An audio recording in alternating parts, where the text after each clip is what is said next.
जय श्री राधा कृष्णा। आइए सुनाते हैं राधा अष्टमी व्रत की कथा। राधा अष्टमी व्रत की कथा के अनुसार राधा माता गोलोक में श्री कृष्ण के साथ रहती थी। एक बार श्री कृष्ण भगवान को गोलोक में राधा रानी कहीं नजर नहीं आई। कुछ देर बाद कन्हैया अपनी सखी विराजा के साथ घूमने चले गए। यह बात जब राधा रानी को पता चली तो उन्हें बहुत गुस्सा आया और वो सीधे कन्हैया के पास पहुंची। वहां पहुंचकर उन्होंने श्री कृष्ण को काफी भला और बुरा कहा। राधा रानी का यह रवैया भगवान श्री कृष्ण के मित्र श्री धामा को बिल्कुल भी अच्छा नहीं लगा। श्री धामा ने उसी वक्त बिना कुछ सोचे समझे राधा रानी को पृथ्वी पर जन्म लेने का श्राप दे दिया। राधा को इतने गुस्से में देखकर श्री कृष्ण भगवान की सखी विराजा भी नदी के रूप में वहां से चली गई। राधा ने श्री धामा से श्राप पाने के बाद उन्हें राक्षस कुल में पैदा होने का श्राप दे दिया। राधा के द्वारा ही दिए गए श्राप की वजह से ही श्रीधामा का जन्म शंखचूड़ दानव के रूप में हुआ। आगे चलकर वही दानव भगवान विष्णु का परम भक्त बना। दूसरी तरफ राधा रानी ने पृथ्वी पर वृषभानु के घर पुत्री के रूप में जन्म लिया।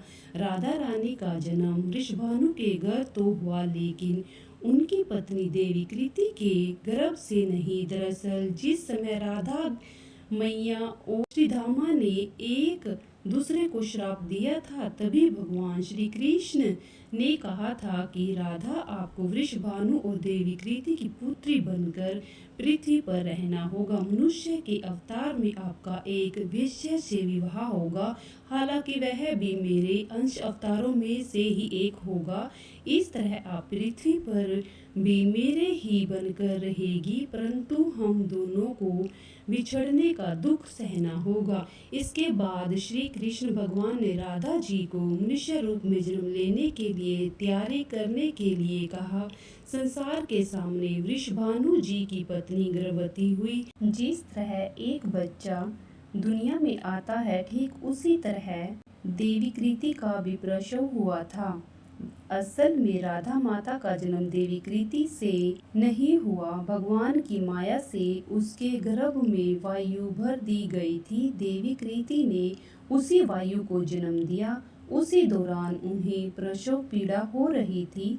वहां राधा माता के रूप में एक प्यारी सी कन्या ने जन्म लिया। जिस दिन राधा रानी प्रकट हुई वह भाद्रपद माह के शुक्ल पक्ष की अष्टमी का दिन था। इसलिए भाद्रपद माह के शुक्ल पक्ष अष्टमी को राधा रानी अष्टमी के रूप में जाना जाता है। इस प्रकार से जो भी भक्त पूर्ण श्रद्धा के साथ, नियम और निष्ठा के साथ भक्ति भाव से इस व्रत को करते हैं, राधा और श्री कृष्ण का पूजन करते हैं, उनके सभी प्रकार के पाप और ताप नष्ट हो जाते हैं। व्रत करने वाले को इस दिन किसी पर क्रोध नहीं करना चाहिए।